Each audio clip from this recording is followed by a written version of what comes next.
Okay, here we go. So this is just a brand new one. This is just a template, but let's start fresh. So this button right here is going to create a brand new profile right here. This one, create new file. This one's going to open ones that you have already created.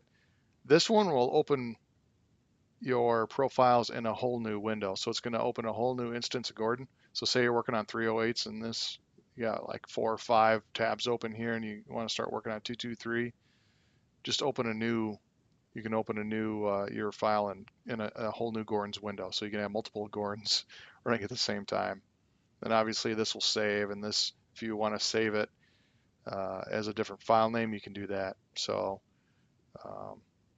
these are just the databases up here, your libraries and other tools up here, but we'll talk about that later. So let's say I'm going to create a profile for my Savage 308 20-inch rifle. So right here, this is going to be the rifle and caliber section. So I'm going to click on the magnifying glass. There's user database. I got nothing in here right now, but here's a GRT database.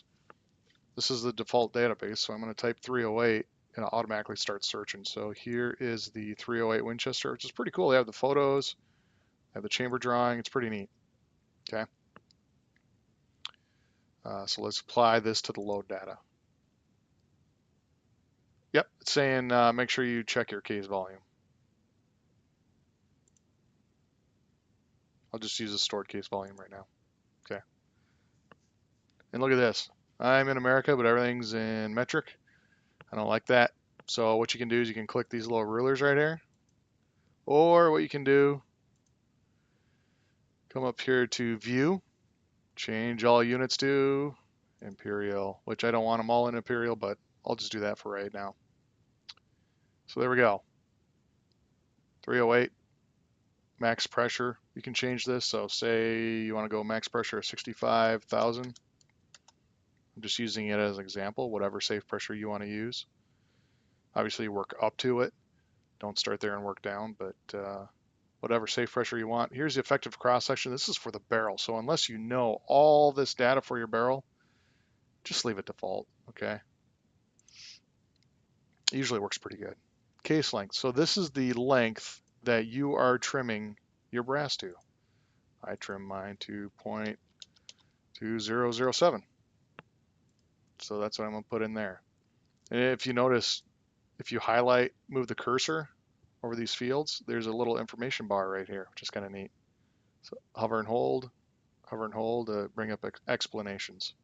Another way to look for help is up here, help, F1. You can hit F1 or just click on this and it comes up with this handbook.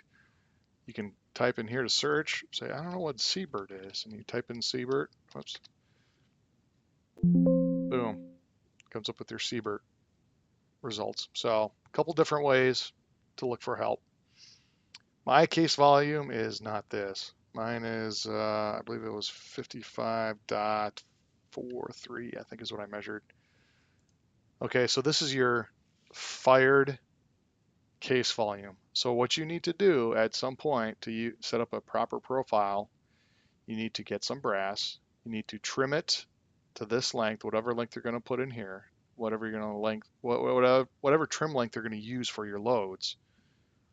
Load up 3 to 5 rounds at a safe load and fire form your brass and then measure your case volume with water. There are videos out there to show how to do that, but just leave the primer in, fill it with water. You're going to have a dome at the top. If it's a big dome, just use a razor, kind of scrape it off a little bit. You want a very shallow dome sticking out the top of your brass. The same type of size dome for each piece, and average that, and that'll give you your case volume in water. Okay. Cartridge length. This is going to be your overall cartridge length. Okay. So I'm just going to leave it at 2.8 for right now. Sievert factor. I'm not going to get into it in this video, but just leave it at 0.5 for now. You can play with that around on your own later on. Barrel length, my Savage barrel is only 20 inches. So I'm going to put 20 inches in there. Remember to measure that with the action closed, nothing in the chamber. Slide a wooden dowel or a measuring or a cleaning rod down from the muzzle of the barrel into the rifle. Be careful, don't damage it. And bottom it out at the bolt face, and then measure to the muzzle. That is your barrel length. Okay. Gun weight, this is only used for measuring recoil. So you don't need it at all, but I don't know how much is, I'm just gonna put 9 pounds in right now. It's a guess. And then barrel twist. It's 1 in 10. And really this is something you should check with your rifles. Use a cleaning rod, nylon brush.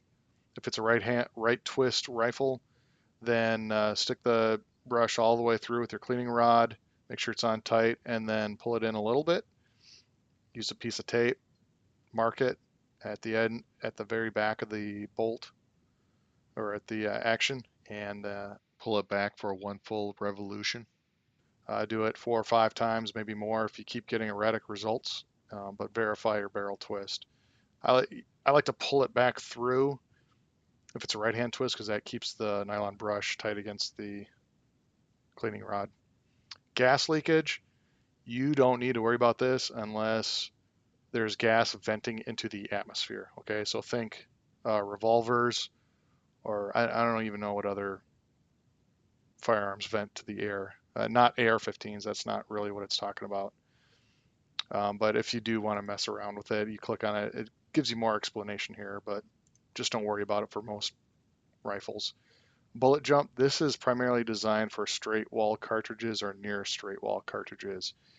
And that's assuming the primer impact has enough little bit of pressure to move the bullet into a jam position, if you will, in the lands before it gets usable pressure force against it from the actual gunpowder. Okay, so you really don't need to mess with this at all either. GRT assumes that the bullet is very close to the lands, so you're going to get very accurate results once it's tuned anyways.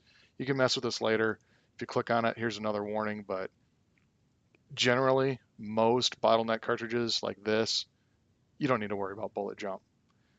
So now I have this set up for my Savage 308. I'm going to go ahead and save it. So I'm going to click on this little rifle right here. I want to add it to the database because I don't have it in my database. I'm going to call it, let's call it 308. I'm going to go caliber first. Sorry about that. Savage 20 inch.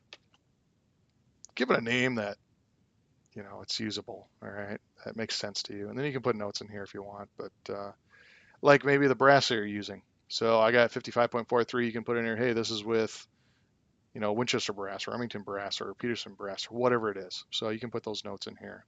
Hit OK.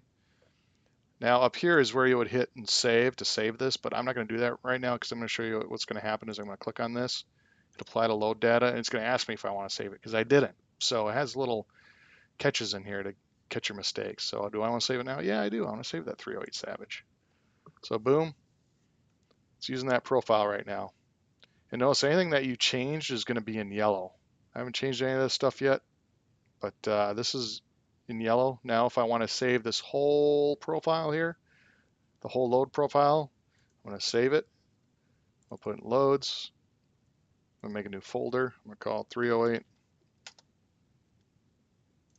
Open that folder. I'm going to give it a name.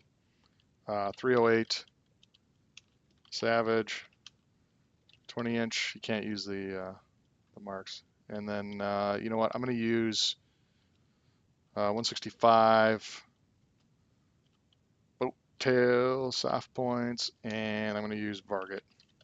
Okay, so I'm going to give it a name that actually means something. So when I'm looking through my profiles, I know what it is. All right, so now it's saved. So notice there's nothing yellow anymore. Okay, now watch. If I go 2.82 for the overall, oh, that changed my seating depth. Seating depth and cartridge length are intertwined. You change one, it changes the other. Doesn't matter which one you change, changes the other. Okay, it doesn't have projectile in here right now, so it's just 0. But I'm just gonna go 2.8. Watch when I hit save, boom, it went back to white. So There you go. We got the rifle set up. Next, we'll talk about the projectile.